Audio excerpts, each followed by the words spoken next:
Welcome to Diggin With Deej, mail call number 2. I got a package in the mail for my grandson and I from Brian of Yerdigginit Metal Detecting. So,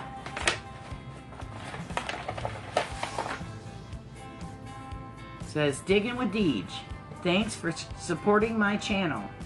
Here's to a great 2018. Can't wait to see what that Garrett turns up. Brian, you're digging it. And he sent us a 2018 Garrett calendar. So he knows I swing a Garrett. So does my grandson. Oh, and there's a new Garrett calendar. It's got the AT Max on the front.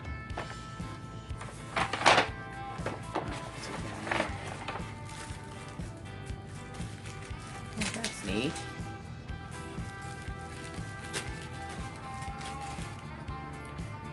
Looks like a little Garrett zippered mini finds pouch, like for coins and rings and stuff like that. That's neat. I don't think my grandson has anything like that. He'll enjoy that. That.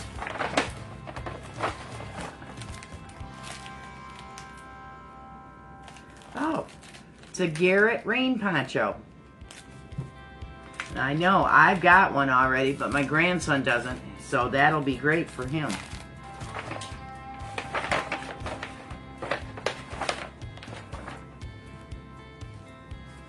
Okay, and we got 2 Yerdigginit stickers. I like the long, narrow ones. They'll fit on the shaft of the machine because there's only so much room on the housing. Oh, and he's got a business card here. Oh, that's neat. It says, I'm a metal detecting hobbyist, interested in history and what lies in the land below us. I hunt for lost coins, rings, and relics. Seeking permissions to metal detect on private properties. Then it has his name and his phone number. On YouTube as Yerdigginit Metal Detecting. So I'm going to cover up his phone number. I don't know if the lights are reflecting off of it or not. Here's one side and here's the other side. So that's pretty cool. I like his business card. That's a good idea. I haven't done that yet. So thank you very much, Brian. That was very thoughtful of you to send Josh and I these gifts. We will definitely use them. I know Josh can use a lot of this stuff, so. And I can use the calendar for sure. So. Now.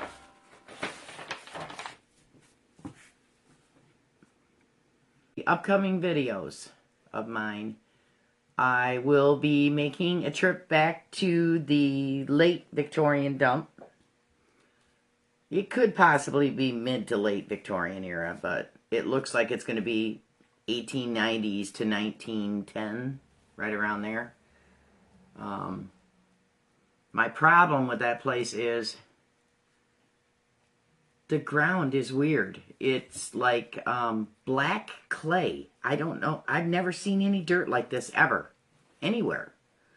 Lots of broken stuff on the surface, so I'm going to go back and take my privy probe once spring gets here and see if I can find where the heaviest concentration is, you know, the deepest in the ground.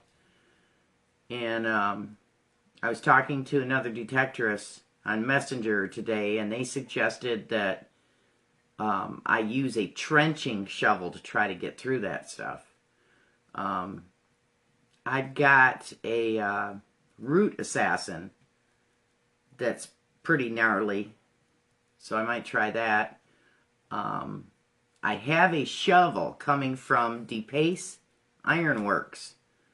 I was watching JohnnyUadventures live stream tonight, and Justin said it's almost finished. So I'll be doing another mail call when that arrives. That shovel I ordered from Justin. I told him I needed something small and light because I wear a back brace when I'm detecting. I can't carry a whole lot of weight. But I needed something suitable for digging in farm fields because most of my permissions are farms. You know, when I'm up around the house, I like to use my lesh, but when I'm out in the farm field, I want something that'll dig a deeper, bigger plug. So Justin's making me something because he'll custom make the shovel for you and that. So I'm anxious to see it. It sounds like it's almost done. So I know I have a video coming up where I go back to the Victorian dump. Then I have a video where we had a thaw and I went back out to that farm field where I found a silver earring and my machine kept going nuts again. So now it's been brought to my attention that the high tension wires that are a half a mile away from me can still be affecting my machine even a half a mile away. So I'm not exactly sure what to do about that. But I try on another hunt and decide it's not worth it. You know, it's just too cold to be putting up with that. But I wasn't sure. At that point, I didn't realize that it might be those high tension wires down the road. So just to do a test, I went back to my German schoolhouse permission and my machine was fine there. Worked just fine. So found a few items digging, but I actually found a really neat surface find. So the backside of the house sloped down into a ravine and I found this laying in the leaves. It's really neat. I'm not exactly sure for sure what it is, but it's one of three things. So I've got that video coming up. Trying to think. I'm not sure. I'm going to be making a video on pottery restoration. How I do it. Because the way I do it, if you do find something valuable and you're able to put it back together and say a museum wants it, it's best to put it together the way I do because all they have to do is soak it in hot water. It's not permanent, you know. So I will show you start to finish an ironstone crock, you know, piecing it back together and that. So I've got that planned for sometime in the next few weeks. So, and hopefully we get another thaw and I can get out there again. So, I appreciate everybody's support. I just can't believe how fast my channel is growing. And the number of people that I have met on YouTube and Facebook and, you know, chatting on when I call in for Spreaker. I called in this week, I think it was, just a few days ago. Or no, last week. Diggin With Seven's podcast, Relics Radio. I'm going to talk about an event that I'm interested in going to, and I want to get a group of people together to go together, you know, get a few caravans of cars. So if you're a detectorist in Michigan, this summer on June 9th, Radioworld and the Toronto Metal Detecting Club are having their annual hunt. It's going to be at Woodbine Beach Park in Toronto. So I think Toronto's like 4 or 5 hours from where I live in Michigan. So that's not too bad of a drive.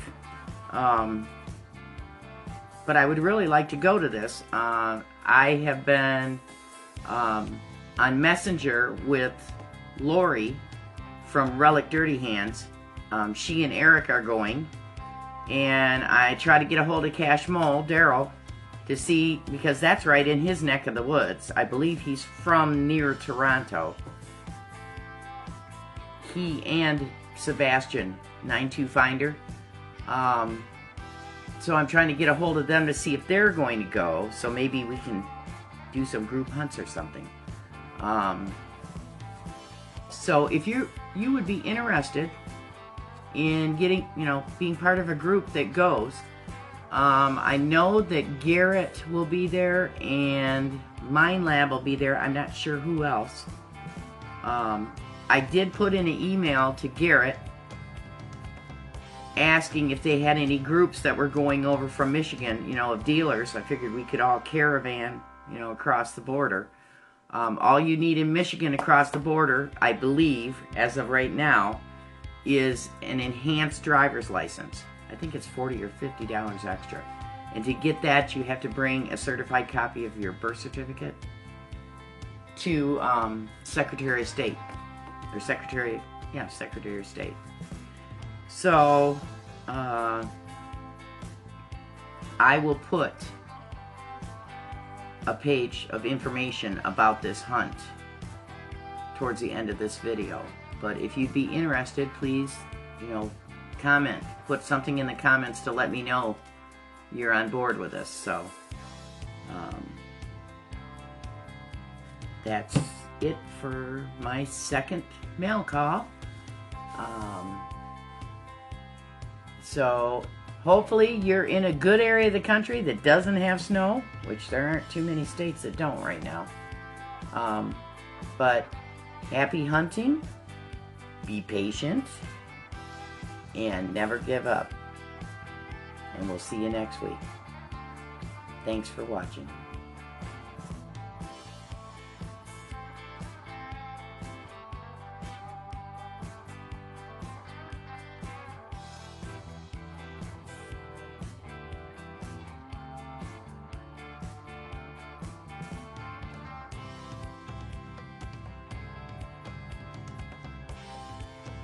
Help my channel grow. Please like, subscribe, comment, and share.